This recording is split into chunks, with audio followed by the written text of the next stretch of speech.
जय श्री राम दोस्तों। एक ऐसा आदमी जिसमें 42 केस दर्ज है और खुले सांडों की तरह घूम रहा है। उसके बाद वह 2 मर्डर और करता है और तब जाके 4 राज्यों की पुलिस उसको अरेस्ट करती है। इस कहानी में ऐसे ऐसे मोड़ आने वाले हैं जो आपको हैरान कर देंगे। तो दोस्तों आज की इस कहानी को शुरू करते हैं।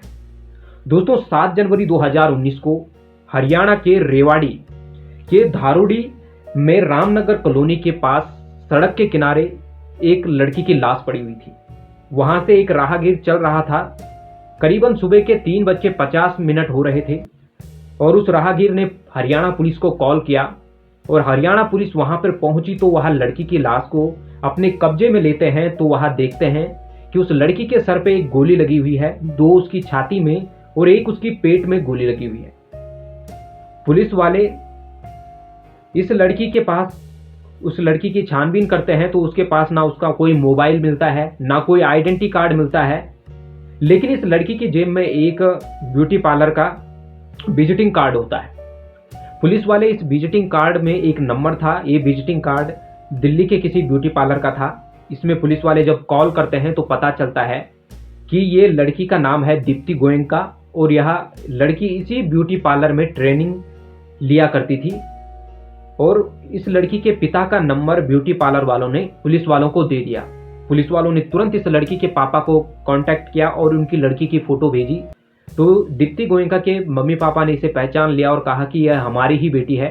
लेकिन कल ये 6 दिसंबर को ये घर से बाहर निकली थी और इसने कहा था कि ये घूमने दोस्तों के साथ जा रही। लेकिन रात के 11 बजे भी इसने अपने पापा को कॉल किया था, बात हुई थी और सुबह 4 बजे भी इसने अपने पापा को व्हाट्सएप पे मैसेज किया था कि वह बिल्कुल ठीक है। पुलिस वाले बड़े हैरान हुए क्योंकि 3 बजे तो दीप्ति गोयनका की लाश मिली थी, तो 4 बजे दीप्ति गोयनका ने कॉल कैसे की।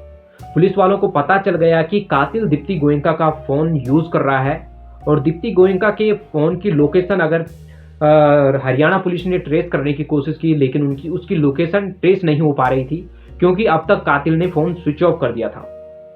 लेकिन उसी समय 7 दिसंबर को सुबह 8 बजे राजस्थान और दिल्ली बॉर्डर पे एक और लाश मिलती है जो एक कार ड्राइवर की लाश थी जिसके सर पे गोली लगी हुई थी।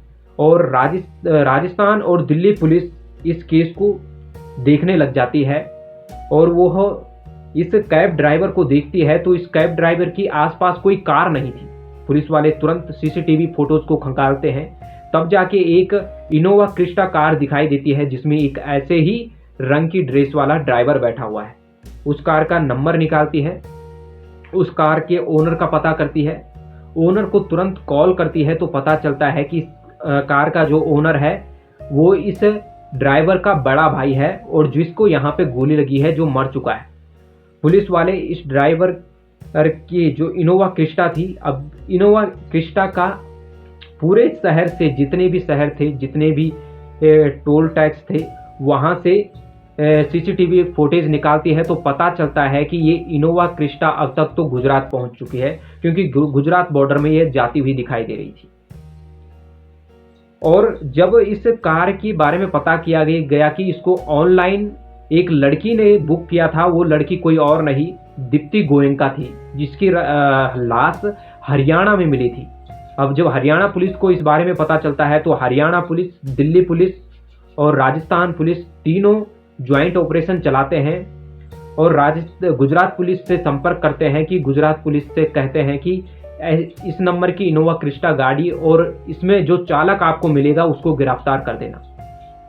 लेकिन गुजरात पुलिस पहले ही बता देती कि उन्होंने इस कार को भी अब तक जब्त कर दिया है और जो इस चालक इस गाड़ी को चला रहा था वो हमारे पास अभी पुलिस स्टेशन में, हमने उसको भी गिरफ्तार कर लिया है।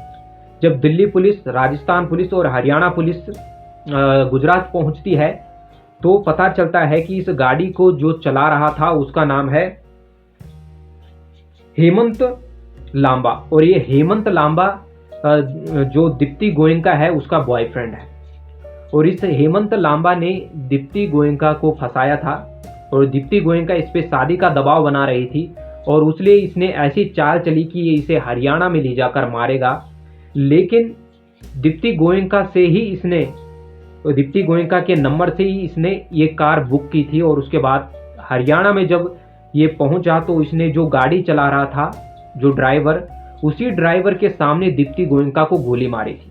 उसके बाद दीप्ति गोयनका को सड़क के किनारे फेंक देता है और ड्राइवर के कान के नीचे बंदूक रख के ये उसे कार के साथ दिल्ली और राजस्थान बॉर्डर पे जब पहुंचता है तो वहां पे यह इस कैब ड्राइवर को भी गोली मार देता है।